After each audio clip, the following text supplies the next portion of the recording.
Welcome, dear listeners. Joel here in the editing booth, and October seems like a month of technical issues. So, episode 108, that was recorded quite a while ago, went out pretty late. My fault, because I thought I had issued it, I had put it out there, and I hadn't. So, something weird had gone on with the hosting site. Who does it? I don't know. I had to redo it really quickly to get it back out. And then it was plagued again with a technical issue. I had to fully take it down, basically erase the hosting, and then reissue it again, kind of put it on a different feed.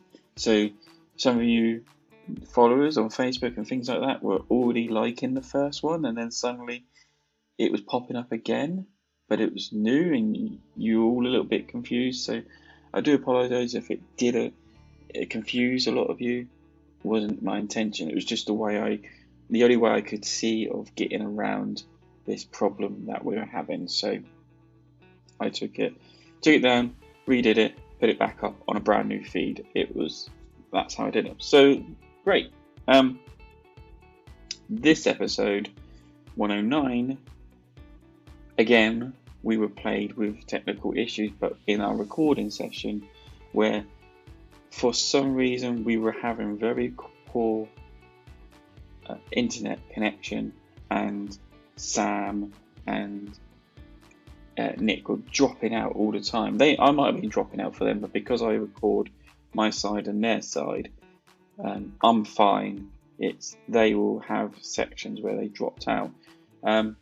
So the way I kind of fixed this, because it'd be mid-sentence, I tried to join it up. It didn't make sense. So I thought I'd fill the gaps. And how best to fill the gaps? Now I went to ChatGPT to help me randomly fill these like 10-second gaps. And yeah, I think it did a quite good job. So yeah, let's see how it turns out in the podcast. So I do apologise. This is even probably later than I actually expected it to be. I did want to try and get it out before the end of the month of October, and now we're already in the first few days of November. So, but here we are. We've got another podcast out. We are always reflecting and correcting our processes on the podcast to hopefully bring you a better one in the future. So please sit back, please enjoy this podcast. It was great fun, as always, recording it, and I hope you enjoy it too. Right. 3, 2, 1. Welcome, dear listeners. This is episode 109 of the Devon Dice podcast, recorded on the 29th of October 2023.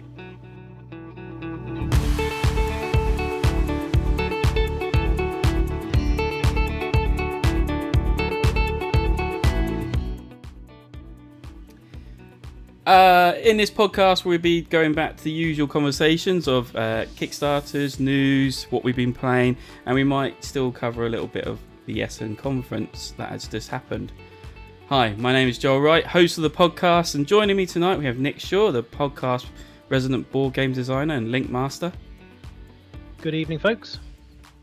And we have Sam, master of the Clank universe and the IT guy for this podcast. Yo, how's it going? Hey guys, how you doing? Good. Although I don't think we've got any Clank links to this week. We need a Clank link, quick. We'll leave that to... it, so we've done it. That's fine. Right, tick that one off. So, yes, you might find that these podcasts might be releasing very close together. It's partially my fault, is because I thought I released the last podcast, 108, earlier this week, and I didn't. It wasn't until Claire mentioned it to me and said, "You haven't even put the other podcast out. Why are you recording another one?" And I thought I'd done. I don't know what happened. I remember sitting there one evening, filling out everything, making sure everything's straight. I even got all the write-ups still left on ChatGPT, and it was not gone out. It was just missing. So I don't know what happened. I don't know if Lipsin kind of failed to sync or things like that. It was a weird thing. So yeah, we're just going to have 2 podcasts very close together, but they were recorded very, very far apart. But they're there now, hopefully. Hopefully they're there. So yeah, Sam, welcome back. Thank you very much. So you missed out the conversation on iOS and a trip. Yeah, sorry. Yeah, it was not a good idea to record the podcast due to me being away drinking beer with my friend for 4 days, and Yeah. I think I would probably have had a stern look if I'd said, "Hi, love, I'm back and I'm going straight into the pod booth." So yeah, I think it was advisable that I sat that one out. Yeah. Wise choice for your marriage. Well, at least Lewis turned up, and nice to see him back. Yeah. He's again away with family, so in the deepest darks of Wales, so he can't get proper internet apparently to do it. So hey ho, never mind. I'm sure we got enough here to fill out the podcast without his ramblings and rantings like the last time. I cut out quite a lot of the last podcast. Did you? It's going Was to that be duck? Sam is on the moaning time. Well, we'll see. So, into the news. And the news is brought to you by Nick, because he loves finding all this stuff out. So, starting with Tiny Epic Crimes has its own real-life crime caper. Oh, this was fascinating reading this. So, Tiny Epic Crimes is by Gamelyn Games, and they've just had this Kickstarter. It was just shipped from China into the US warehouses, and then they got this strange notification that that it had been shipped out, and they had no idea that it had actually been shipped out at all. And they started investigating what happened, and yeah, the shipping partner says it wasn't in the warehouse anymore, and yet they hadn't got any information, any tracking or information. So they started trying to hunt it down, and it had actually disappeared from the warehouse. But then some eagle-eyed backers noticed on Facebook Marketplace someone was selling an entire pallet of board games, saying wholesale board games, brand new, messaged me for a price, and on the top of them was perched the Tiny Epic Crimes box. And so a number of them emailed the company and said, did you realize all these games are being sold on Facebook? And so they contacted the local police. They did some looking into it to try and find what was happening. And they eventually found the warehouse where some of these backers had actually messaged this person saying, yeah, give me your address, I'll come and pay you for those. Kind of as a sting operation. And they got the address, and the police went round and managed to recover it all. So I think they recovered like 90% of the stock. It had just been lifted somehow out of the where it was being stored and just been shipped over to this other place. So they managed to find it and recover it all, which is really cool. So yeah, we'll put the link in the podcast notes, but it's on. They explain it all on one of the Kickstarter updates. It's like a solved true crime story. So that was pretty epic to read that. That is pretty. It is funny how people can actually think they can get away with this thing, but if they don't know board games, then they wouldn't know it's not properly being released. So it's like probably just thought, I've got a load of these games, don't know what they're worth. Let's just try and bin them all. And it seems funny that the warehouse people didn't really know it gone missing until it apparently shipped out or something. I don't know how that. I mean, I guess that they may have just had an error in their not counting, whatever it is, stock taking when it arrived, or maybe it just never even made it into the warehouse or something. But yeah, something shady had gone on somewhere along the line, and they just disappeared from that warehouse. So a happy ending to that one. Yeah, definitely. Awesome. The next one I found was an interesting one. So this is, you'll recall our discussions a couple of weeks ago about AI artwork and the uproar with whether it's using stolen images to generate the diffusion sets that then generate the artwork. So a new tool has been developed, which is, I believe, is an open source tool called Nightshade, which allows artists to poison, in inverted commas, AI models by corrupting the training data. So what they do is they get the digital image, and it inserts certain pixel. It changes certain pixels throughout the image, so that when pushed through a diffuser, which is what the AIs use to generate their learning sets, it will completely warp the results. And they had some examples on the website that I'll link to, of how they do a comparison of the images that they've corrupted that they put in, and then a few others that they've gone through, and then what happens if you try and say you've got lots of pictures of a dog that you trained on, and you say I want a picture of a dog, and it ends up coming like a cat instead. It's really, really clever how they've managed to do this. So that, yeah, it was fascinating that people have now started doing kind of reverse engineering how the AI models are working, and deliberately writing tools to help people avoid their artwork being used in them. Yeah, it is great. That's it, because hopefully it will combat things like that. I mean, after we discussed it, didn't we, on that podcast a couple back, we were messing around with the AI art, and there was some funny results coming out from it that really baffled.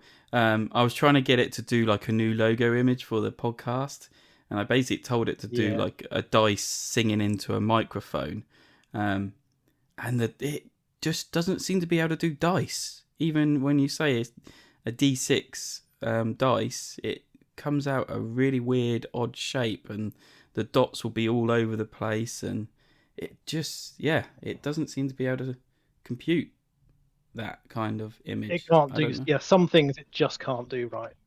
But unless I thinks imagine it hasn't got enough training on those bits. Yeah, but I mean, there's plenty of images of dice around. But I mean, unless it's trying not to copyright something, and so it thinks it needs to change it to avoid. Oh, I don't think it's that clever. I think it's just it's taking, because it's not artificial intelligence. It's not intelligent. It is doing stuff based on learning models, and so it's just the way it generates the output. Although quite how it can generate such high quality things like animals, which look almost photorealistic sometimes, and yet you tell it to do a dice and it just completely goes wrong. Yeah, completely went wrong. I imagine it's just there is just not quite enough artwork with those kind of things in. I mean, there's lots of images of them, but actual artwork with those in is a lot less. Or maybe they've already poisoned the data set. When they were doing all those. Well, I mean, that's fun. Will it be able to do previous stuff that's been uploaded on the internet? Because I thought the way I read it was that artists can use it now to protect their new stuff they put up. I don't know. I don't know if it can actually at this point back catalogue it. Yeah, because they can do it to their back catalogue, but yeah, anything that's already been scraped, obviously you can't. In sad news, another publisher has not been able to fulfill Kickstarter quotas. So yeah, I mean, I spotted this on Facebook. Someone posted it up. But the game Tranquillity, the Ascent from Boardgame Hub has basically put an update up on their Kickstarter saying that they are not able to fulfill this game and they're gone into liquidation or bankruptcy. Yeah, effectively. So, which is in sad news. They again blame it on the pandemic, and then the skyrocketing shipping prices. And they weren't that big. They weren't a big company. It was very much an indie company. I think Tranquillity was probably the first game. Don't know what else they've done. But Tranquillity: The Ascent was effectively the sequel. It looked quite nice. I liked Tranquillity, the original one. It was a nice little game. And the sequel made £43,000 on Kickstarter for almost 2,000 backers. So it was decently funded for a small card game. But yeah, looks like they just. I don't know if it was purely market problems or whether there was mismanagement of the funds. I don't know. You've got to think there must be a bit of mismanagement in it, kind of thing, and I think for very small companies like this, where it's probably one or two people running it, it is very hard if they don't have marketing experience and production experience that much, that small things like this can just throw them a curveball, and they just can't cope with it. So sad news there. Definitely. And again, another company not gone bankrupt, hopefully, because I'm actually in on this. Yeah. This is Boardgame. I'm just bringing it up. EOS Island of Angels. So I backed this. It's coming out from King Raccoon Games, and basically put up a really short update for UK fulfillment only, and it basically goes like this: nearly 90% of all our UK parcels have been declined by UK customs and now back in our warehouses. Some have already been declined twice in the past 14 days, which is annoyance as you can believe. Brexit thing is a show from hell. And this is their words. From now on, we are losing money just to get these games out the third time to the UK. So, yeah. Someone's really blatantly out there saying Brexit's really ballsing this up for imports. So, I don't know why customs they're not actually explaining, or they don't even know themselves why they keep getting rejected. There must be something wrong. Yeah. Because they've not given any details about why customs have rejected it. No. Surely they must be notified why it's been. But yeah. Yeah. That must be a real big sting for them. And they're not a big company either. I think this is their first one. Yeah. So they're having to pay the import tax because they have to pay that up front, I think. Yeah. Before it's accepted. 4 created. I don't know how many. Oh, it was their first. No. So yeah, it's about their 4th, but their first one was really weird. I'm not even going to say that. That's Japanese. That's something for Sam to try and pronounce. I like a challenge. So Tsukiyumi Full Moon Down. Yeah. See, the second one is a bit of a weird mix of. It's Tsukiyumi, but it's actually that looks more like German. Yeah, so they must have translated it into German. The chef and Shunshin. Yeah, that's interesting. So yeah, well, basically, it sucks. Yeah, hopefully, we'll still get our game out. Or they still get the games out to the UK. And not have any issues elsewhere by the looks of it that I've read. So yeah, just another one of those things. And it's now costing the company money to get it back out. So well, it will do, because they have to pay up front to get it. Mm-hmm. So yeah, because presumably they're sending it to a distributor within the UK, and so it is up to them to pay that tax, which is annoying. It is. Anyway, right, that's the news. That's it for news. Crowdfunding. This is a longest big list. Nick's been very busy on it. So what we're going to do is we're going to run through all the Kickstarters listed, and then we'll go back over a couple that we want to highlight or bring to attention or maybe interest us. So we got Old King's Crown. Yeah, Old King's Crown from Eerie Idle Games. Keyforge Grim Reminders from Keyforge. Through the Desert, A Message from the Stars, and Switchback. Who I can't think who did it now. Ezra and Nehemiah from Garphil Games. Molly's House from Wherlegig Games. Wherlegig Games. This is really testing me now. Dice Throne X-Men. Dice Throne X-Men. More Marvel for Joel. Yeah, we will definitely come back to this one. Time Lancers, Gilded Realms, Charms Inflation, Pax Illuminati, and Pax Maleficium, I think. Maleficium. Tiny Library from Modern Fantasy. So, and that's just the ones I put on the list. There were more as well. It's so many. Silly season. It is. silly season at the minute. So we got Dice Throne, X-Men. So I backed the original Dice Throne Marvel box, which came with more or less Avenger characters. It's really cool. I really like it. It's basic Yahtzee dice on steroids kind of thing, where you kind of battling each other. Best at 1 or 3 players. If you got more than that, which you can go up to the full 8, you'll be waiting a very long time for your turn. But at the small side, it's really good, and the characters really work. They put a lot of effort in to try and make it feel like you're playing a character. In this, they brought out basically X-Men characters, which I was all for. I was really hyped for. I love X-Men. They got my favourite character in there, Gambit. Really hyped for this. And then they hit Kickstarter, and I was a little bit shocked with the pricing.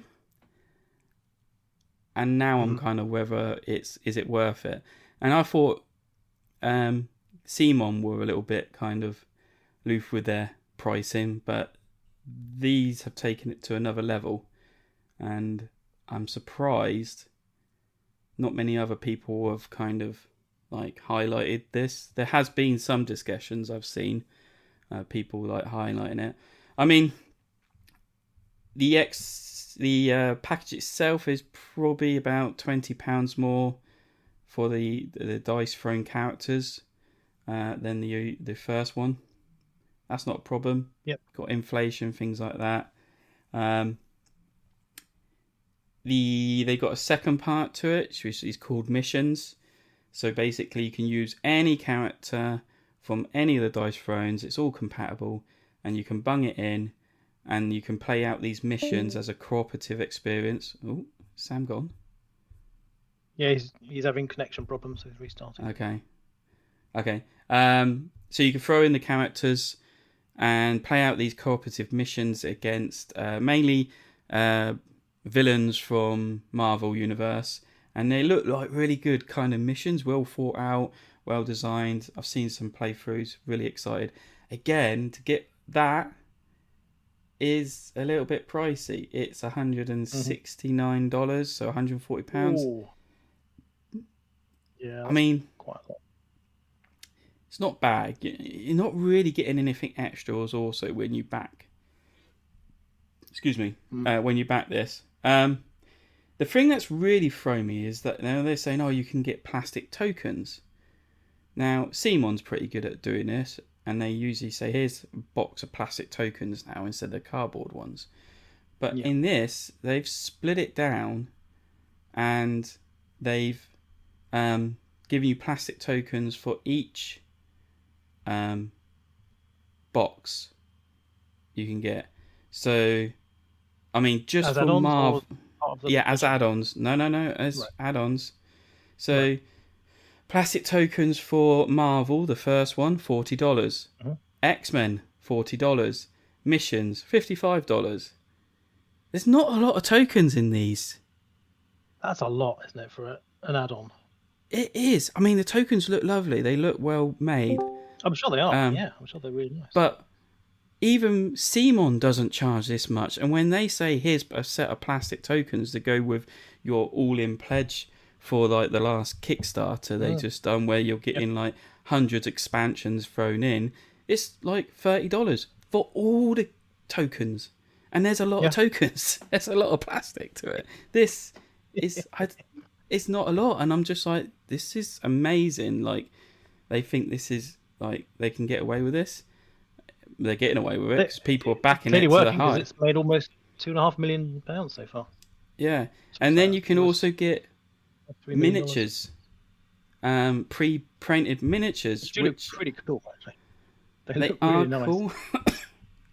But again, it's the pricing, and I'm just I just can't. And you can get an all-in pledge. Marvel in pledge, so you can get the first Marvel set, the X-Men set, the Mission set, the Deadpool set, which is its own little box. Yeah. All the plastic tokens, all the sleeves, all the miniatures for that, just Marvel itself, and some dice trays, for $599. That's so expensive. That's so much. That's that's kind of what we ridiculous. come to expect with these kind of campaigns where they just put everything in that they think anyone would want. I mean, people will buy it. They've got 301 backers at that pledge level. yeah. I mean, if I want everything, I don't need the Marvel set. It's still going to cost me $449 to get everything for now. And I'm just like, that's not enough game there to warrant this. Yeah. So I'm even considering, I'm at like getting X-Men and the missions and the Deadpool. I'm actually considering dropping down just to the Deadpool, getting Deadpool, and then waiting for it to come in retail, because you don't actually get any extra for it. Indeed, They don't. indeed. The only thing that is Kickstarter exclusive is a few promo cards, but I actually saw you can get the original Marvel ones quite easily. So yeah, I'm a little bit kind of flummoxed by this Kickstarter, but they're doing really well. They've earned over £2 million, so and yeah, 13,000 backers as well. So there is clearly a lot of demand for it, which is great for them. Definitely. So yeah, if you like dice together. thrown, if you like chucking dice, you like like one-on-one combat, then Dice Throne is a pretty good one of those. It's I do enjoy it. So does my boy. I don't know. I'm going to see where this goes in a minute, but yes, I'm seeing it out. 8 days to go. But there's plenty more out there as well. That's taken my interest, which we'll find out now. Yeah. Go on and pick one. I will do. I'm just going to move up this now. So I'm going to do Molly's House. Or Molly House. Sorry, there's no apostrophe S. I spelled it wrong in the script. Molly House. Okay. So this is on backer kit. This is from Wherlegig Games, which is Cole Worley's company. So this is designed by Joe Kelly and Cole Worley.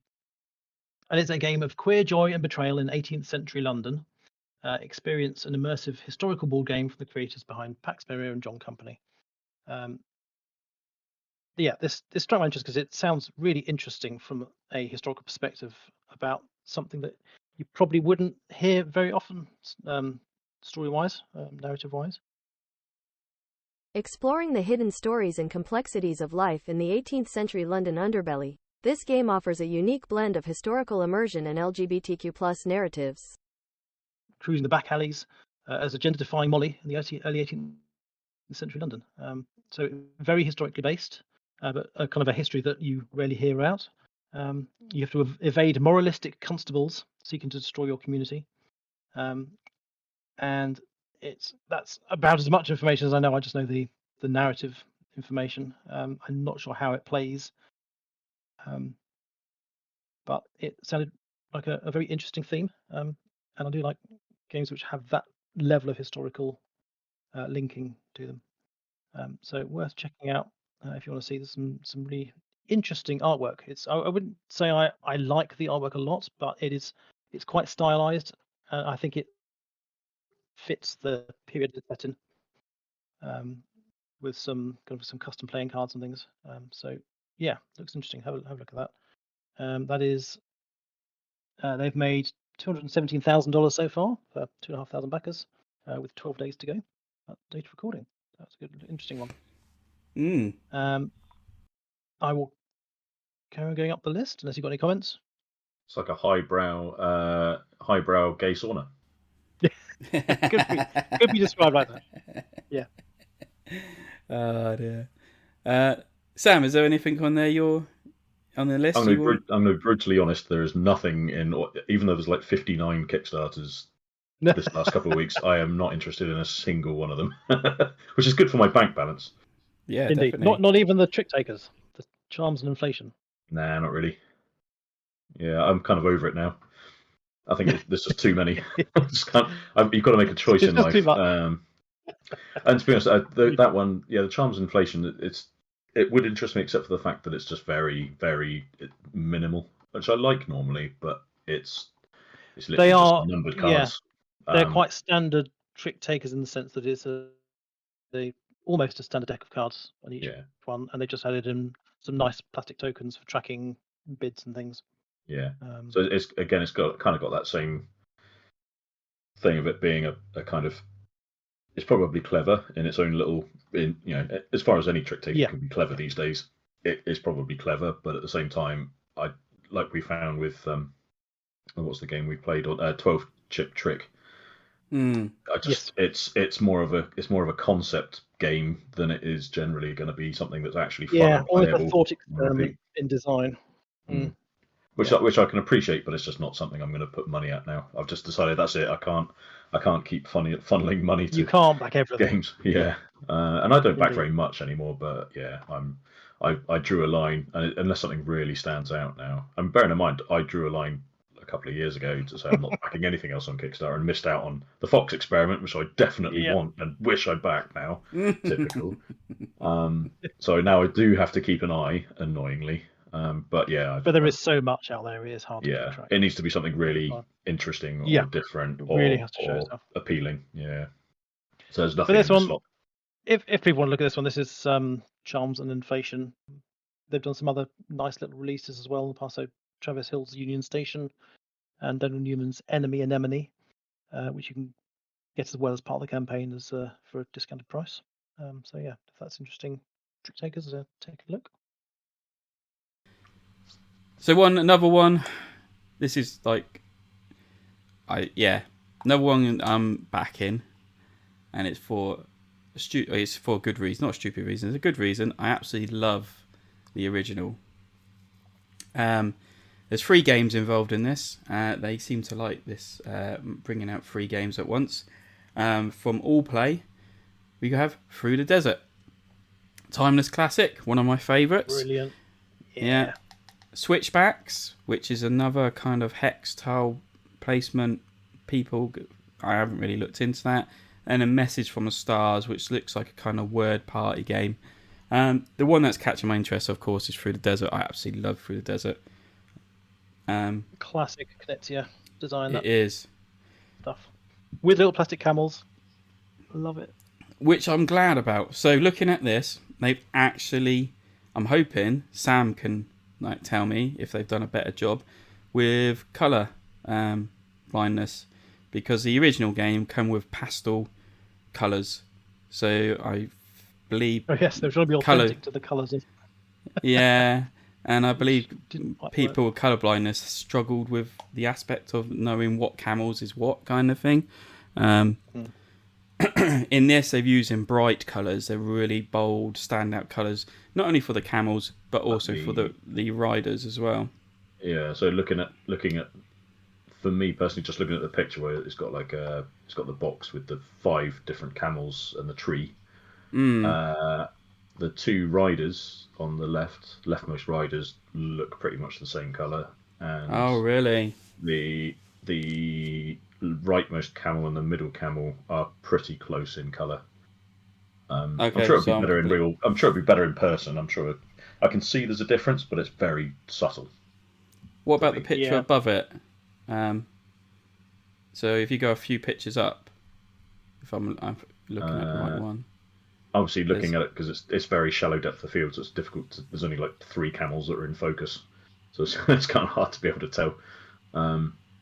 Okay. Yeah, I wouldn't be able to judge it from that. Okay. I'm sure it's okay. Anyway. It's one of those things that's probably okay, but yeah, it seems quite subtle to me.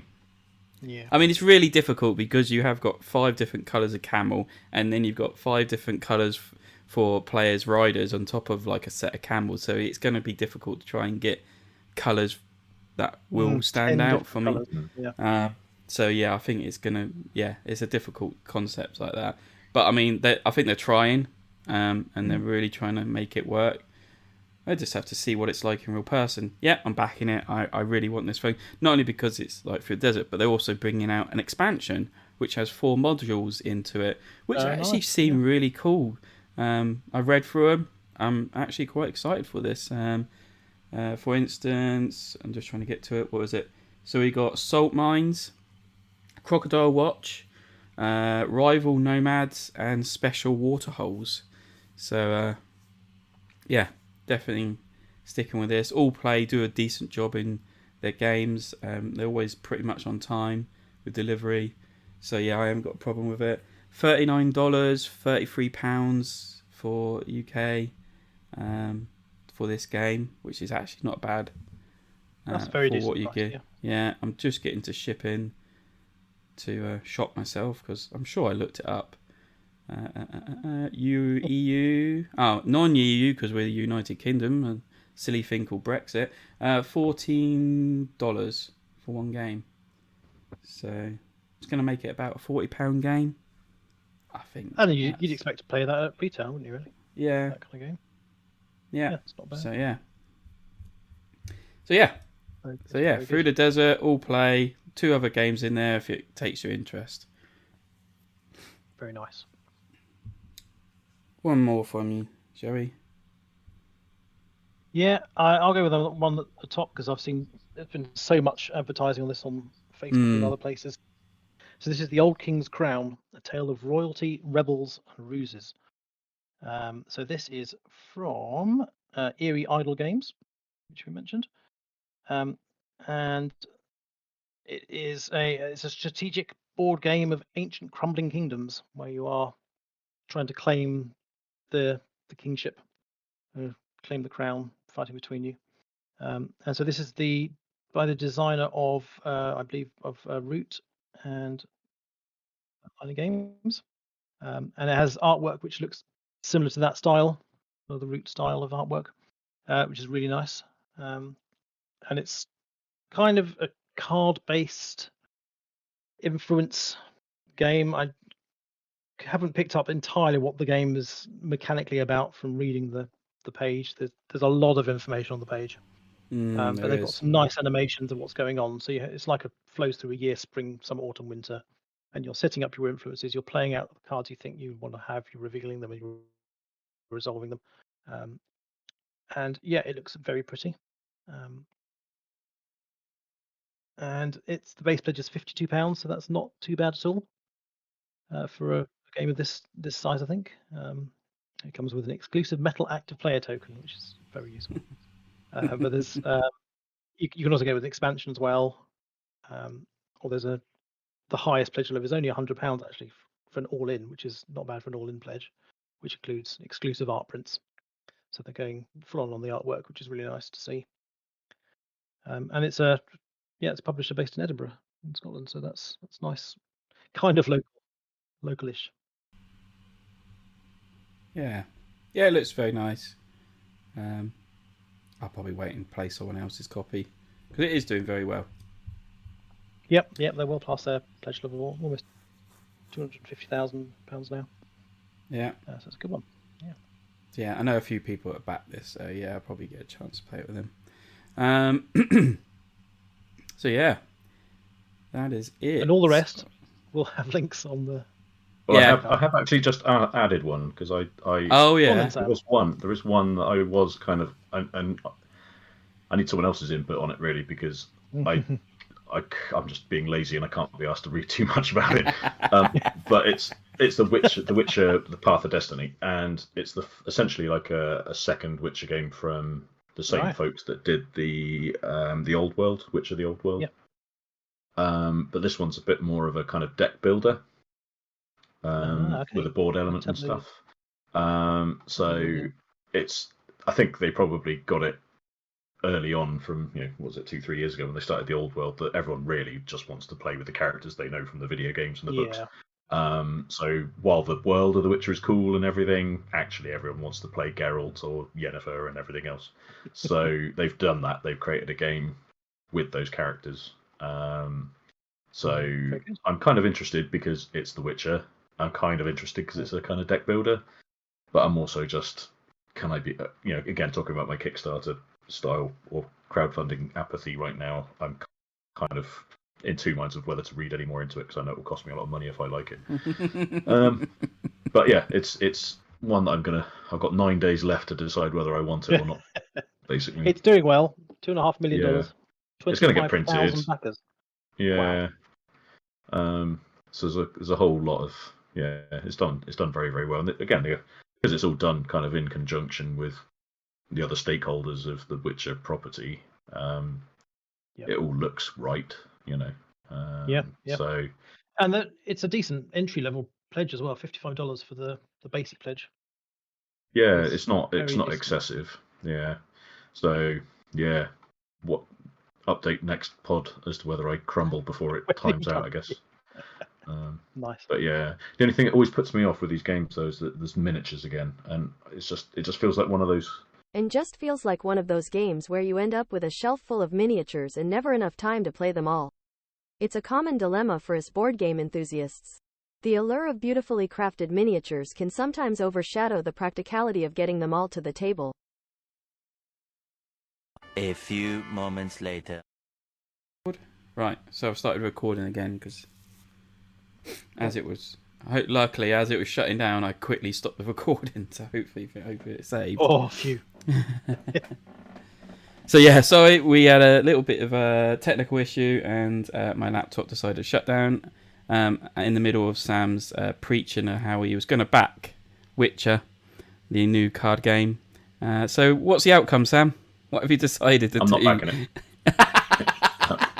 Not backing it.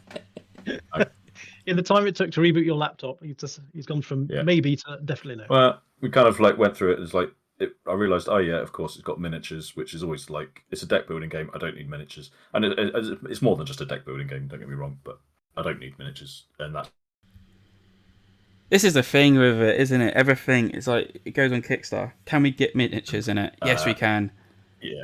Yeah, and then the other thing is we just noticed as we were waiting for you to come back online that it's got 2 boxes somehow. So it's 2 Ticket to Ride sort of size boxes is the base pledge, and you're that's just a lot of stuff for one game.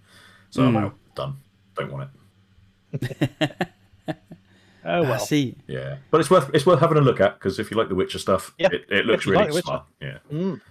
Out of the two, out of the Old World and Path of Destiny, if I had to pick one, it would be Path of Destiny purely because it's got the established characters from the games and stuff. So. Yeah. Can you get all the previous game? I didn't see it as add-ons. It's not mentioned in there, no. Yeah. Okay. Good, because I need to sell mine. I'll take it off you for 50 quid. Yeah, you're kidding me, aren't you? Right, I put it on the Facebook group for 100, and it's only the core, the but the retail, the sort of standard box, but it got also the add-on, stretch goal stuff, and extra bits adding in, and then there was a special miniature that was if you backed in the first 48 hours, you got this. If you didn't back, then you had to add it on. And apparently, in the all-in pledge, when they added that in, people didn't realise you wouldn't be getting this miniature unless you paid for it.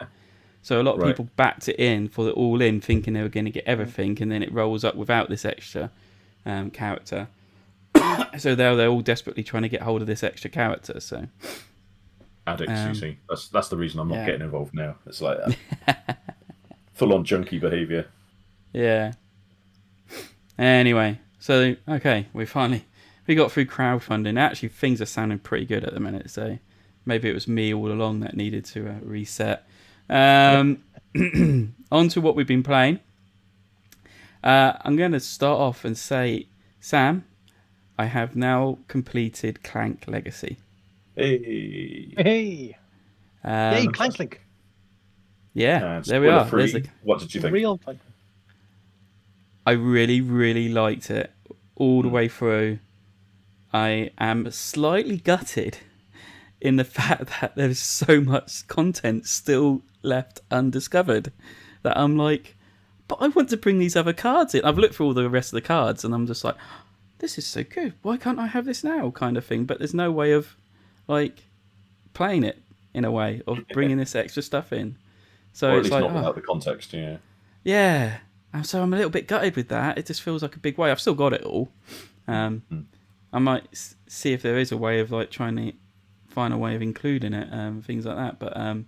But it was just great how every well, pretty much every game you do something and new stuff is added, and you're always stopping and you're always finding out more story and adding more content and things like that. I think we had one game where it was basically played and that was it.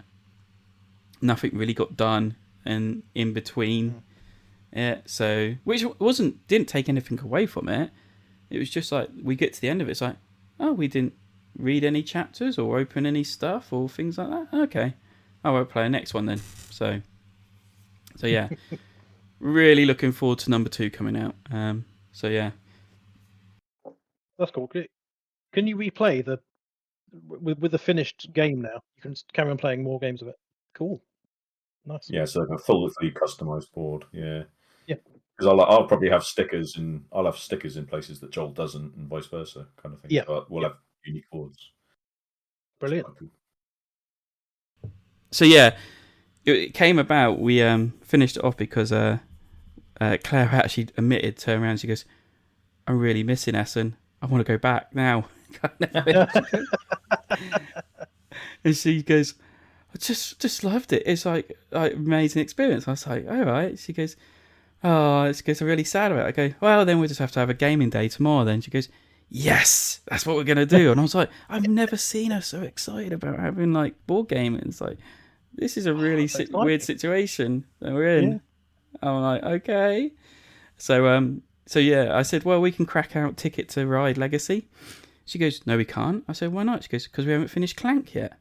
All right, we're finished Clank, and then we'll play Ticket to Ride, because we had one game left. And then she was like, okay.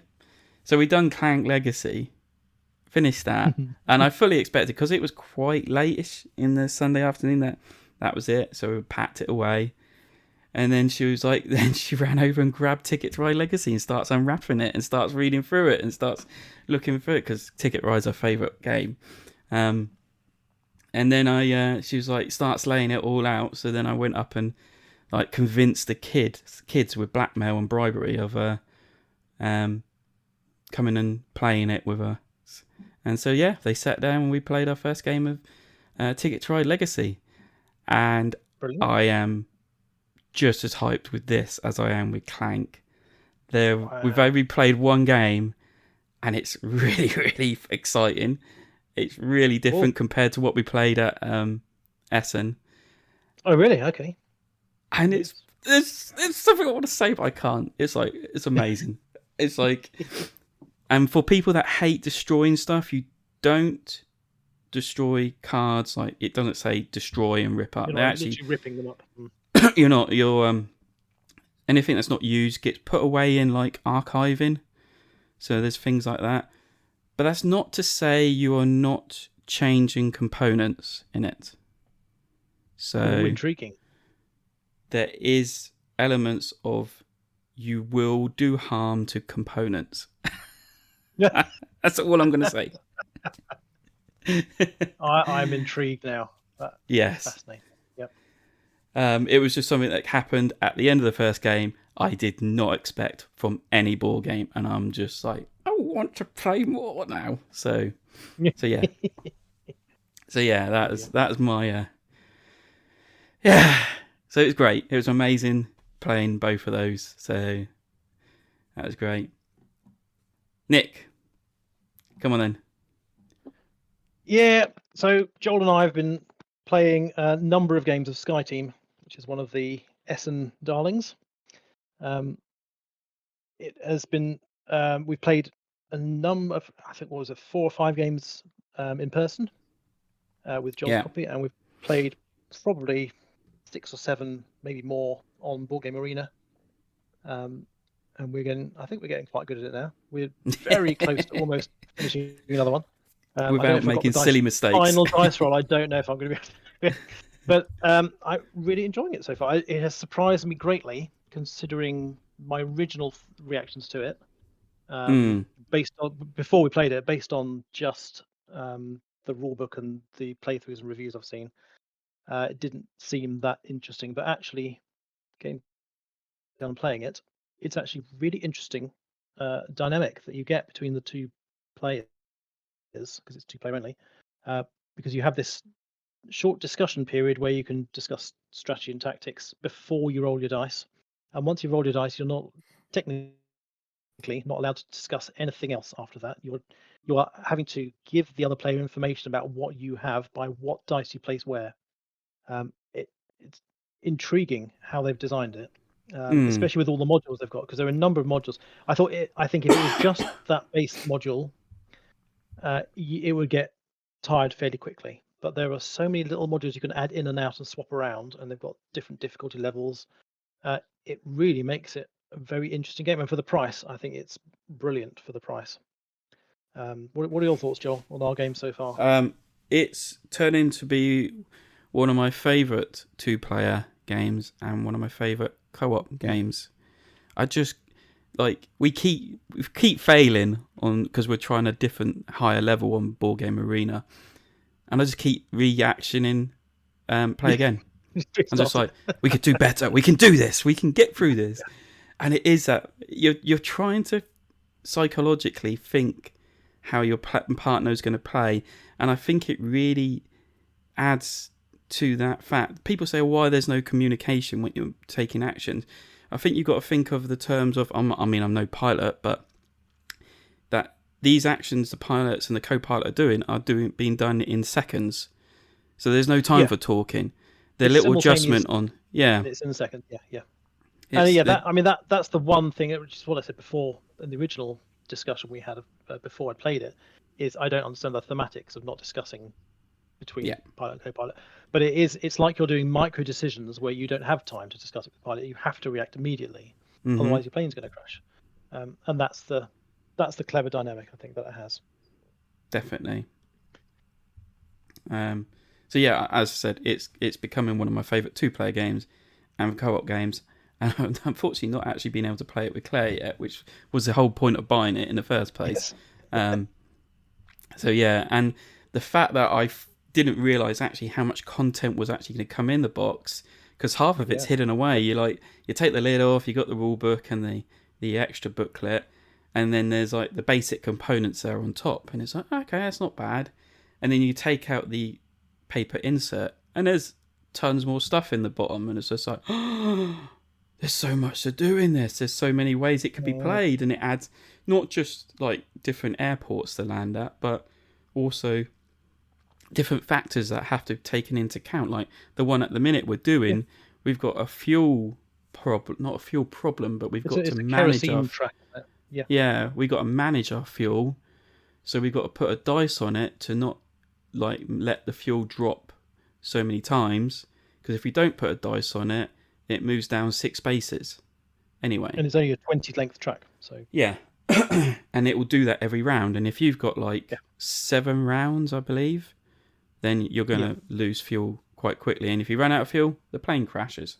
So it's, I would say, quite addictive, and it's one of those one more go, one more go, we could do this again. And it was the same when we done it in person. It was just like, let's do that again, but this time we've got to think what we're doing. So it's very good. And I think I agree with one of the other chaps on our Discord server. So come join our Discord and join the discussion. Definitely. But he was saying he's played a number of 3 or 4 times on BGA, and they just keep losing. He doesn't see how it's possible until you get that one time when everything goes really well and perfectly, and you go, that's how it's done. And then you say, I'm to go, that's it, yes, and it's like uncovering the secret sauce, the, that's how it's buttered moment, which keeps us coming back for more, even if we keep losing. I'm to go, that's it, yes. And so you get this team dynamic of you can anticipate what the other person might do here and might do there, and what they might have rolled by what they're not placing at certain times. Really clever, really like it. What have you been playing? So I guess number 1 for me will be the one that you carted back from Essen for me, World Wonders. Yeah. Got to play that. Played half a game of it a couple of weeks ago. I had to go, basically. We'd run out of time, but played a full game of it on Wednesday. And it's a good thinky... It's polyomino style play, but much more thinky than your average one. So Lewis will love it. Lewis will love it. Lewis will love it, yeah. Well, it's kind of like if you've got Patchwork, like Patchwork and Co, Bear and Park, all that sort of stuff is kind of like your sort of basic level stuff. I'd say you then got Planet Unknown. Is kind of like the next level up, and I'd say this is possibly a tiny level up further again from, say, Planet Unknown would be my guess.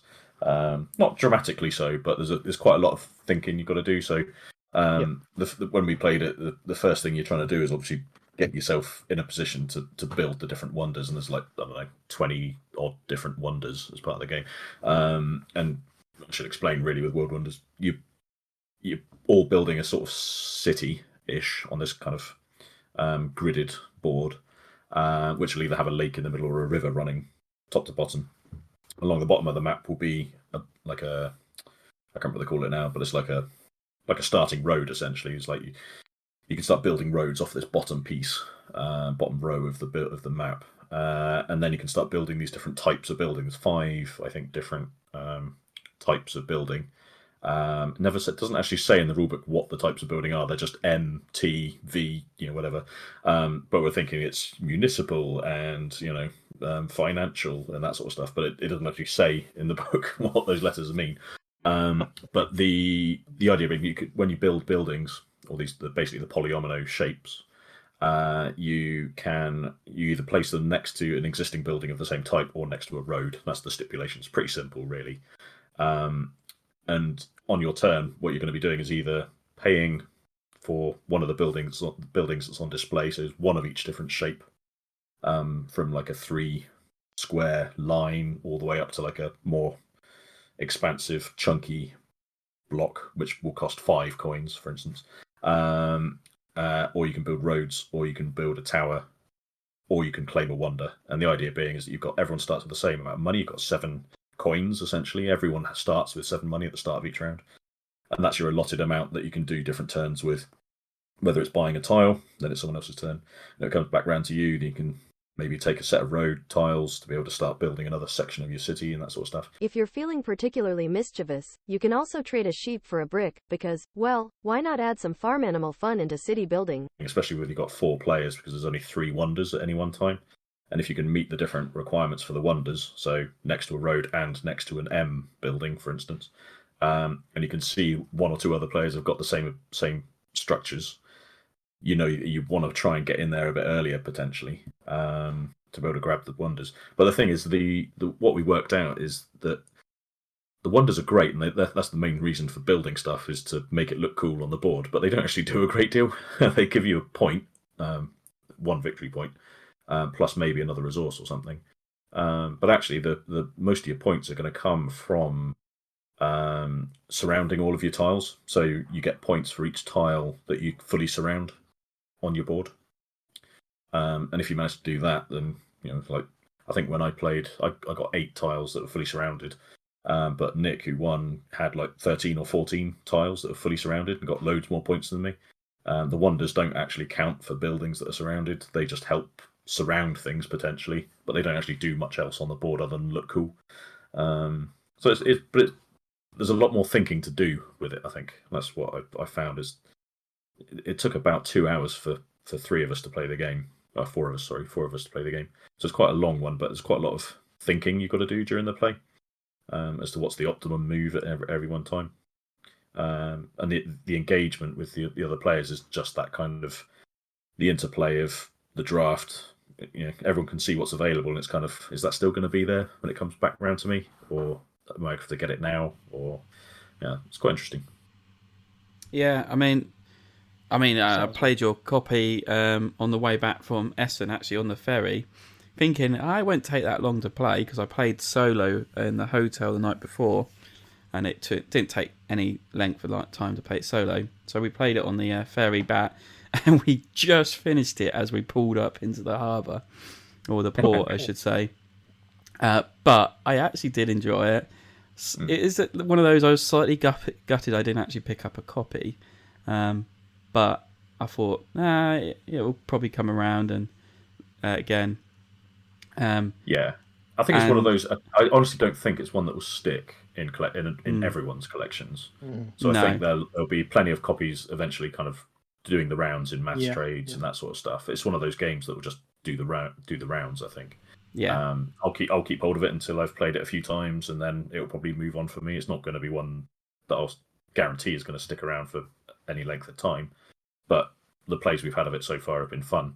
I think the main thing for me in terms of a negative is the time it's taken so far, but that's largely because we're not used to the game. I think once you've played it a couple of times, you'll be like, I know exactly what I want out of this lot, and you get used to that, the building rules and stuff. Yeah. And it should get a lot quicker, I think. But it's good. It's nice, and the wooden wonders that are on the board do look cool. When you put them on the board, they do look fancy. You've got to love the 3D aspect, haven't you? Yeah, and even if they're not necessarily the most important part for point scoring, you still want to get them because they look cool, and that's kind of half the game. So it's almost got a game within a game to some degree. Like young Nick, who was playing it with us, he's actually borrowed my copy from on Wednesday, but he's of Peruvian descent. So he was desperate to get Machu Picchu. So it's like he didn't care. He spent 5 coins to just get Machu Picchu in the final round. He's like, got it. So yeah, it was just that became kind of part of the. I think that would be the part of the game for everyone when you play it. It would be like, oh yeah, I really want the Colosseum this time. That's the one I want to get or whatever. Yeah, it's good. Oh, gonna do a quick one because actually Sam kind of made me buy this because I was buying him a copy at Essen, so I thought it's cheap, I'll buy one as well. Kabanga, excellent fun filler card game. It kind of shouts a lot of Uno, but it's not. It's very simple card play, trying to get rid of all your cards in your hand and hopefully not being kabangaed by other people, which is the concept of you play a card, there's a card opposite the colour, and if anyone has cards in their hand of that colour that fit into the 2 numbers in between, they can give you those cards. So you've got to try and weigh up whether it's worth putting down a number of a difference, a large gap number between.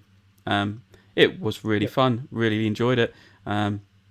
Actually so much that we were playing with friends and they instantly went onto Amazon to see if they could buy a copy. And so sold the game. He says, oh, this is really great. He goes, I never usually buy games. It's usually my wife that buys games. But he goes, this is brilliant. I'm going to get a copy.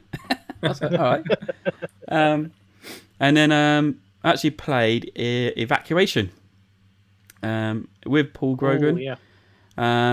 They're at their Thursday night group in... No, they come back to me. Cranbrook, that's it. So yeah, went up to play it. He had to reread the rules because he played it once roughly at Essen. Had to reread the rules, done a teach. We played a whole game in the evening, and it was really good. It really works. It makes sense in a way. That aspect of you've got your engine running in one planet, but you've got to dismantle it and then export it all to another planet and get it up and running there. And you've got to try and find this balance, which I didn't do, so I failed really heavily and progressed along this track too far to then when it came to actually doing stuff, it says, no, you need energy now only on your new planet to do stuff. And I was like, oh, I'm still producing tons of energy on my old planet. Yeah, that's no good over there. I was like, oh, for crying out loud. And it was just a learning pitfall. I mean, Paul, he says, oh, maybe I didn't explain that part. I said, you probably did, Paul, but I got too ahead of myself on it kind of thing. And then I looked at the board and it literally quite says it on the board that like once you pass this certain mark, you've then got to use energy from your new planet. So it's one of those. It was a learning curve. And yeah, I actually thoroughly enjoyed it and I would love to play. And there's different ways of playing it. So there's a way of the race way of playing it. So over 4 rounds, it's a kind of either someone's got to do something and the game will end, or you get to 4 rounds and you basically see how well someone's built up their new planet. And if you have stuff you haven't done, you lose not points, but resources, and then you kind of look at how well people are done. Or you've got point scoring, which is, as it is, you look at how people have done and you score points on how well you actually done. I think it will work the same way. Don't really know how that will work, but as I said, it is a really good thematic game, I would say, even though it's quite Euro-ish. So yeah. Yeah, I'm looking forward to playing it still. Yeah, well, we will meet one day. Yeah. We need a Devon Dice Con, even if it's only 3 of us. Just the 3 of us. That sounds great. That'd be awesome. Another game that I played with Joel, with his Essen pile of games, was General Orders World War II, which is from Osprey Games, designers David Thompson and Trevor Benjamin. And they are the designers behind the Undaunted series. And this felt very much in the same wheelhouse. You could tell it was from the same designers. And it felt like a cut down, minified version of Undaunted. So it's a 2-player only, a kind of worker placement and area control game, where you are playing 2 sides.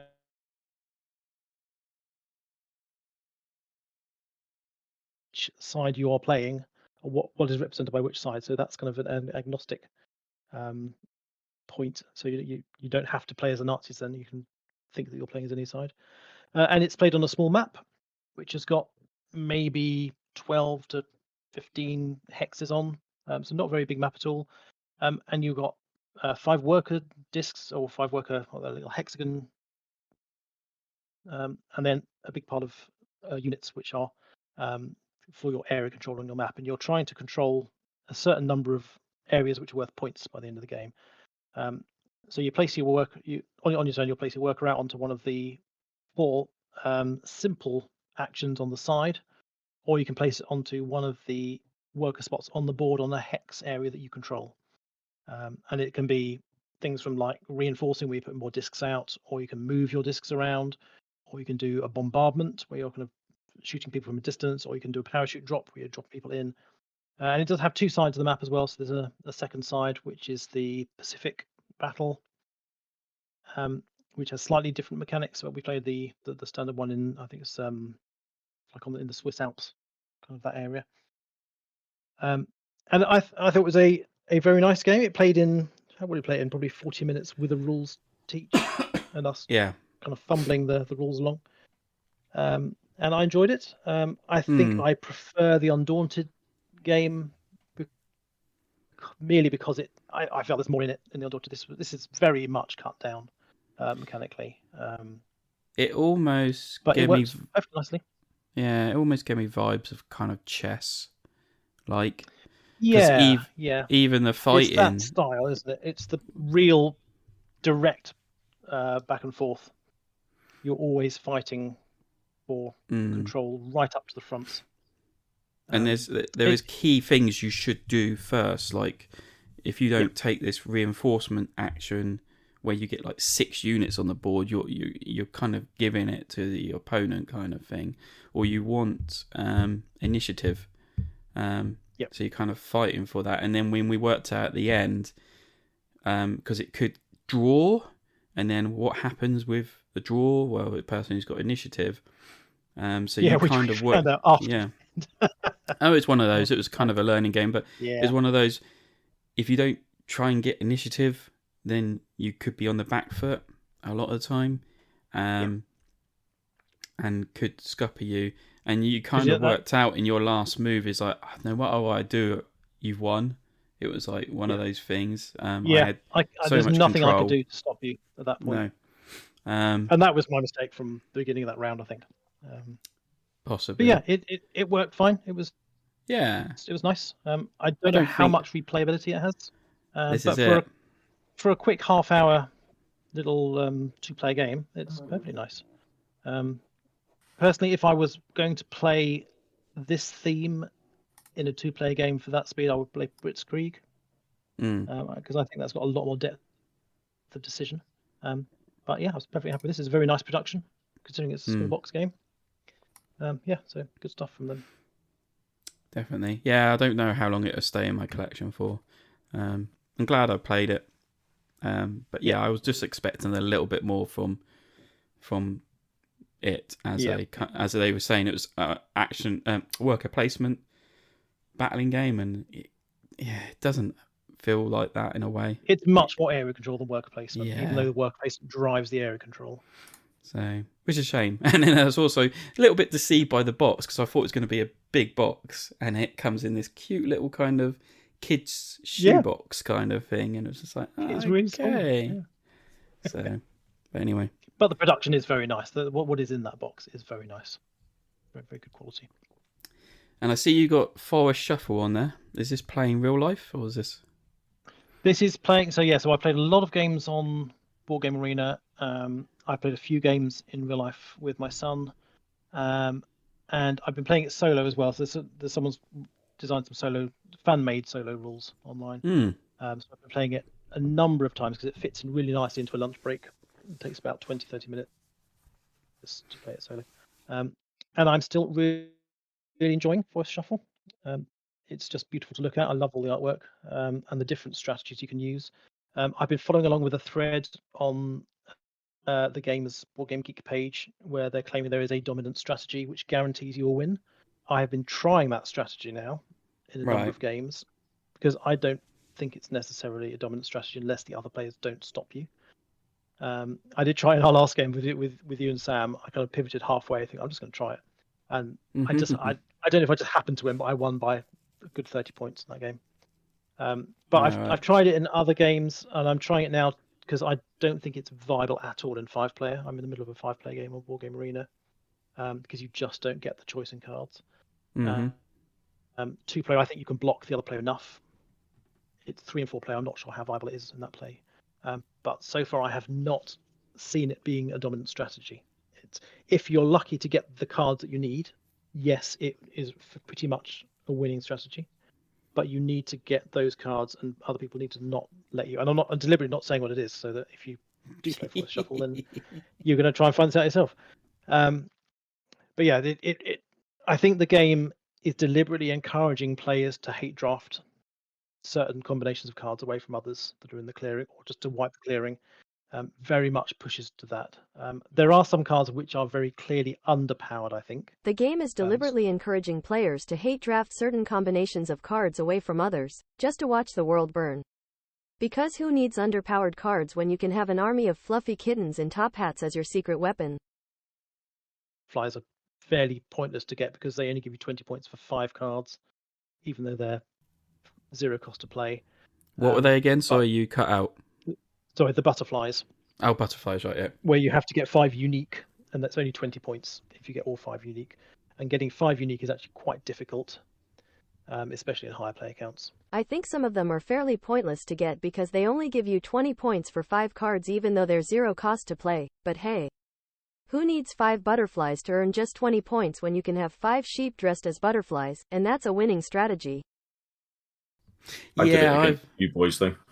Yeah, and if you get that along with a hedgehog or 2, then that's it. If you get the hedgehogs, it gets a lot. But then you've got other cards where, like the sycamore. If the sycamore gets a point for every tree you've played, and if you're doing a tree strategy, every sycamore is going to be worth possibly 15-20 points on their own. So yeah, there are lots. I still enjoy the fact there are lots of different strategies that you can go with. Yeah. And you can pivot, and a lot of time you need to pivot your strategy because you just won't get the cards necessarily out of the deck. Yeah. But yeah, still enjoying it. The other problem with it in real life is it is a table hog. It's a huge table hog, yeah, especially 2-player. And again, I bring this up because not only did that guy buy Kabanga, he also went and brought Forest Shuffle because we played that. I absolutely loved that. For someone who doesn't buy board games, as he was saying, and he bought 2 in one night. Yeah, he bought 2 in one night, and I showed him. And he was trying the strategy of getting all the horse chestnuts, and yeah, that's a good one because you get all horse nuts trees. And we were actually hate drafting Yeah. Well, I weren't And actually. that's how it's. I think that is how it's meant to be played. Is you're meant to be trying to Yeah. deny others when you see them getting too many things. Yeah. There was a point where I'm trying to collect all 8 species of the tree, and That's so hard. I was like trying to work out which one am I missing. Oh, it's Yeah. horse chestnut. I was like, Yeah. oh. He goes, yeah, and I've 'Cause got everyone's- 4 of them. And I was like, I don't. There should be somewhere knowing how many of each copy there is in the game. And I'm looking at the title of the thing, and I'm like, oh, there's a little tiny number in the corner on that banner. That's how many's in the game. I was like, oh, so it's Very useful 11. information. It was. I mean, the graphic design I think is very clever on those cards. It's very good. But that number could have been a little bigger because it is really tiny. And the raccoon is a lifesaver. It's good if you've got a lot of cards in your hand. Yeah, because you put all into the cave and You then you draft draw one up with your hand and then you just go right into the cave. Yeah. Yep. Yeah, and then you draw up your hand again. And then it's just like, horse chestnut tree. That's what I needed. It's how to cycle the cards. Yeah. So yeah, still there's a lot of ways you can play it. And I still really like it. Even though they claim this as a broken strategy, the publisher was responded saying, we don't think it's a broken strategy. So let's see what we go from there. Sam. Yeah. Expansion time. Yeah. Ark Nova Marine Worlds. This would be interesting because I've not played it yet. So. Well, I got to play it before Nick even got his copy from Meeple's Corner, so it was quite good.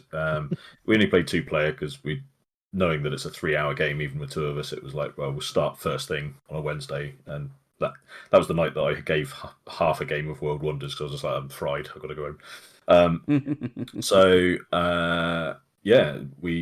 managed to integrate it all. The best thing is it all fits in my Laser Rocks Ark Nova core game insert. Nice one. Yeah. Because essentially all it is really is a handful of extra tokens. You've got some different player counters, and you've got a bunch more cards. And a new board, obviously, for the university board. But that's essentially all there is, really, in terms of components. So it all fit quite nicely. Oh, and some extra unique buildings, obviously. But yeah, it adds the different aquarium special buildings. It adds a couple of new mechanics on the cards, and a different type of university tile. So instead of just having 3 university tiles that you can get with your association worker, you could have a choice of 4.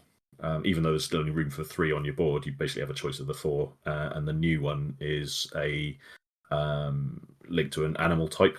So it'll be you get a research icon and a whichever animal icon it is that you want to get, so lizards or whatever. So yeah, that's just another nice way of being able to get that one extra icon in order to get onto the conservation projects. So it's a nice sort of extra tactical switch. When you take that one, essentially, it's like a single token. It's like a wild thing. You just take the token you want from the board. So that's quite nice. There's a new wave mechanic within the cards, which I didn't know about until we played it. Which is when an icon comes up, when one of the new cards comes up, it's got a wave icon on like the info strip. It basically kicks the bottom card off, and all the cards shuffle down again. So it kind of allows the deck to turn over more quickly. Yeah. So if you find there's a couple of rounds where no one's taking cards and it's just a bit slow and you've got the same cards available, it's just a way of, presumably that's just a reaction to them just saying, right, well, we've got more cards now, so let's just push these through a bit quicker. Yeah. So it's an interesting one, because that means that if there's a card you've got your eye on, you think, I've got to wait until it's into reputation range or whatever, it might be gone before you even get a chance if you get a bad run of pulls from the deck, which is quite interesting. And yeah, a bunch of new cards that have got a couple of different things. Essentially, it's more of what you love, really, is all I'm going to say. It's just more Ark Nova, a couple of extra bits. It's an expansion that doesn't get in the way or add any extra time. In fact, it might even make it a bit quicker because you've got that little bit more choice for certain things. So it's really good. Yeah, so far so good. Only played the one game with it so far. Can't wait to play it again. Awesome. Fantastic. Do you think they'll add it to Board Game Arena? I reckon they will, but I don't think they'll add it for another 6 months or so. They'll wait for the first retail phase to go, I would have thought. If they add it at all. It'll be interesting to see, won't it? Because I think adding Arc Nova, it's been out for a couple of years, so therefore it was okay to add it, I guess, and then as a main game. But they need to sort of see the proof of whether the sales figures changed because of adding it to BGA. If it did, then it's a no-brainer to sort of add it and use it as a way of testing out the expansion digitally before you go and buy the physical version, maybe. But yeah, it would be interesting. I'd love to do a sort of deep dive into the stats and stuff if there was a way of finding it out, as to whether there was a. There's always like a colloquial kind of argument for games that are on BGA help sell games in physical form. I'm not entirely sure how true that is. I reckon it might be true for newer games, not so much maybe. Well, maybe I don't know. Maybe it is for older games as well. Because you think, oh, that's quite cool. I'm going to go and track that down now. I don't know. I'd love to see some stats from BGA and from publishers. It would be interesting. Yeah, because I know I've certainly bought a few games, at least a few games, probably half a dozen games from online versions that I played. Yeah, well Arc Nova for me. Yeah, Forest Shuffle. Yeah. Yeah. I mean, that was out before it even hit retail, and we're like, yeah, we're definitely buying this. And that's the way to do it, isn't it? Yeah, you build the hype with people being able to play it, and they see it is a good game, and then. I think it helps when you've got a particularly intricate game, or you've got games that have got high presentation value, because you want the table presence, like Forest Shuffle because it's got the nice artwork, or Wingspan is a good example of that as well. On there, perhaps you see, this looks beautiful. I want this in physical form now. That'll be interesting. I'd love to find out some more stats. Maybe I'll start emailing publishers, start doing a bit of research. Yeah. But yeah, Arc Nova Marine Worlds, very good. Can't wait to play it again. Yeah, another one for our Devon Dice Pod, Devon Dice Con. Yes, I'd be very up for that. Very up for Marine Worlds. 3 lonely people sat around a table playing games all weekend. Just make it a pub, and then we're not lonely. We're just just get drunk. The locals coming over. Is that Monopoly you're playing? Yes, mate. You want to play? Yeah, good old times of being in the pub. Anyway, we're going to skip Lewis' question, and we'll do that next time because we're a bit late. Things we non-board gaming related stuff that we've been doing. A couple of programs I've been watching. Bodies on Netflix. It's a new program they put out, limited series. Very interesting, really enjoying it. It's basically time travel. It's not really spoiling anything because you learn that in the first one. Oh, spoiler! It's not. It's not. Because it's basically, it says it in the thing. 1 body, 4 detectives over different timelines. It sounds really interesting. So we're nearly done. I think we've got 1 more episode to go, and I'm really hoping there's a big twist to it because I think I've figured it out. And I'm hoping that I'm wrong and there's a massive twist to it that I haven't seen coming. So yeah, really good. Good actors, really loving it. And the other thing, and I just put this on because I was cooking, and I usually watch something on my Alexa show while I'm cooking. I couldn't watch Netflix because everyone else was watching Netflix. So I put Prime on, and Upload came up, and I was like, I've been meaning to watch this. And it's quite a few years old. And it's really good. It's really funny. I really enjoy it. I was like, watched the first episode, and by the time I realised I've already 3 episodes in, and it's really late, and I'm just like, I should be going to bed, but I might watch another episode because it's really fun. It's if you don't know what it is, it's basically in the future, if people are about to die, they can have their memories uploaded onto like a internet virtual reality platform, and then they can continue living their lives in this kind of paradise internet place. And this guy who's like, I think he was 30s, mid-30s, up and comer, he comes across right at the beginning as a bit big-headed and like a right tosser, but actually you get into it, he's like, actually he's a really nice guy, and there's a mystery behind it all, because he has this accident basically convinces him to upload himself so they can carry on being together.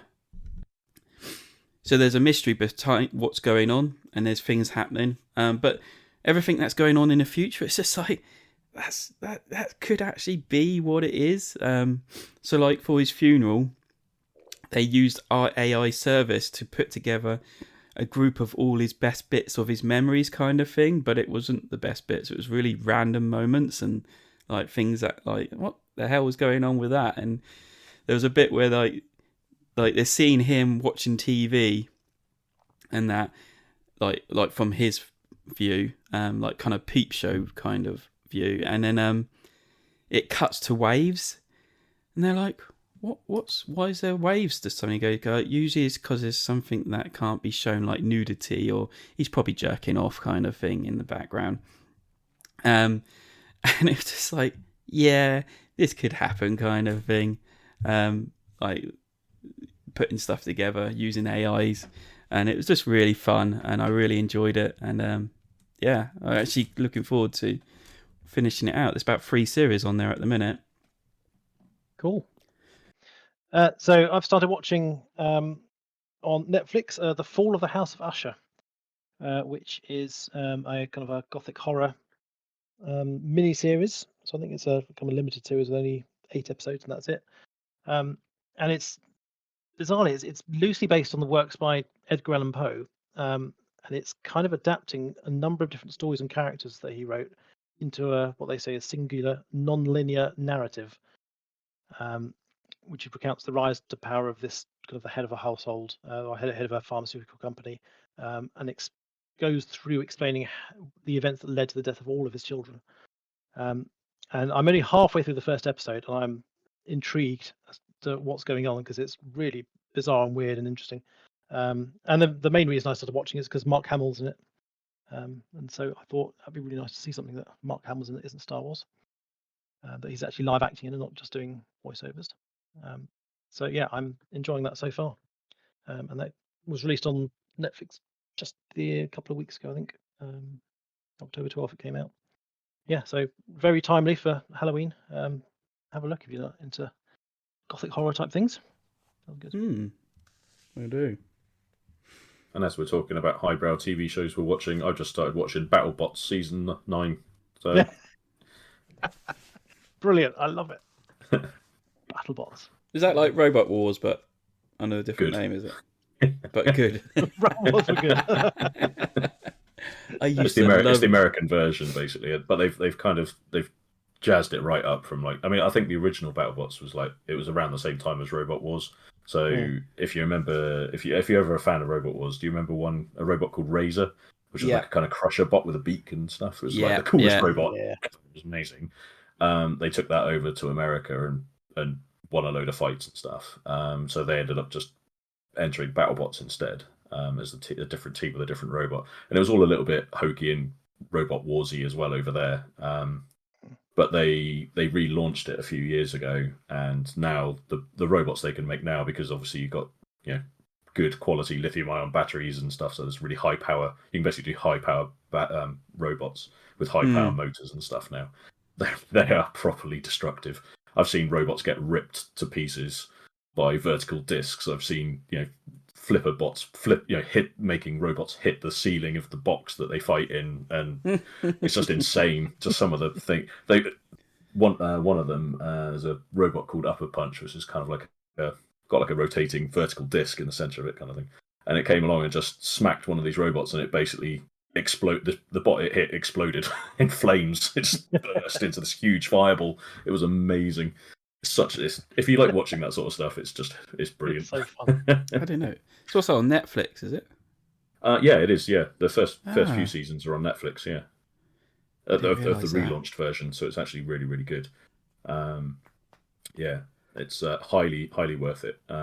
They do like a sort of world championship, and it is properly legit world championship. They have like the Razor guys do appear in the first few seasons, so if you do start watching it, they'll be in there. And then they do have other British teams. They've got a Dutch team, as in the one I watched today. Chinese teams, Korean teams. So it is a proper kind of. It does feel like a proper world championship they run now. And then the one they're doing now is like a sort of destructathon thing they do in like kind of like off season essentially. So 6 months later they do this season, which is essentially like a one-off golden nut competition thing, which is just a knockout series. It's very cool, very very cool. Highly recommended if you like silly stuff like that. Yeah, I loved Robot Wars when I was in my early teens. No, late teens. Yeah, you watch it now and you realise how crap they were. Yeah, I bet.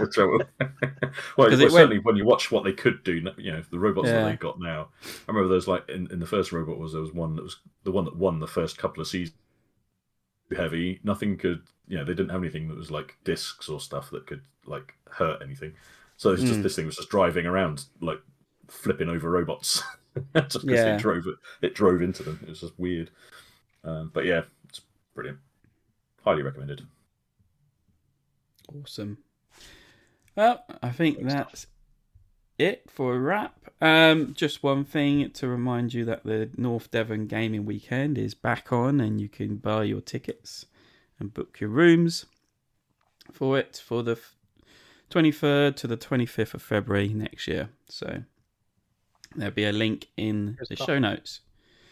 So yeah, that's the Fox and Hounds one, right? Yeah, the Fox and Hounds one. So yeah, I've already reserved my room for that weekend. So looking forward to that again. So's Claire.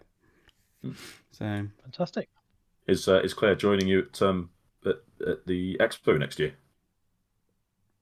I don't know actually. It's a bit of a come down, obviously, from Essen, but well, yeah, maybe she needs to experience that. At least it's got a little bit of the same sort of atmosphere. Yeah, well, I don't know. We'll have to discuss it. I haven't actually even thought about booking a room for it next year. I shouldn't be allowed to book hotels anyway. You mean with all the news of bed bugs and stuff? I think you'd be in some real danger this next year. Oh dear. Anyway, to be fair though, a room with bed bugs would probably be a marked improvement on the crack den you ended up in this year. Oh yeah. I don't think I can go any lower than that. That was the worst of the worst. So yeah. So right, let's wrap this up. And thank you for listening to the show. Any comments, suggestions, things like that, you can contact us through any means necessary, like our socials, or come along to the Discord channel and join in with the conversations there. Links can be found in the show notes below. Oh, why is there a duck sound every so often? What are you two doing? Not me. I'm not doing it. That's Sam. Yeah, it's Sam. Every so often I just hear this duck. Randomly. What I should have been doing is when there were those little cutouts, I should have been pressing this button. Yeah.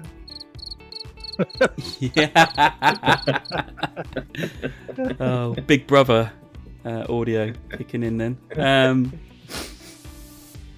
So yeah, I'd like to thank the guys and especially Sam for the little sound bites coming in every so often. Time to say goodbye, guys. Goodbye, guys. Goodbye, everyone. And goodbye from me.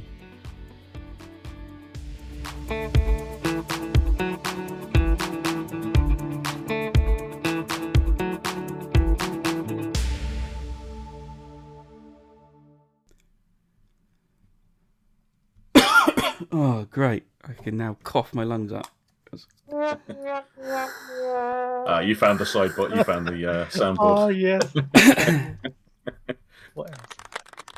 I discovered that ages ago, and I've been meaning to put in cheering because you can add your own stuff in there. Yeah. I think it'd be good to have it just for a laugh. It would be quite fun to have a couple of things. Well, when we introduced Lewis finally being back, kind of thing, it's just yeah, and Lewis is here, and the cheers go up.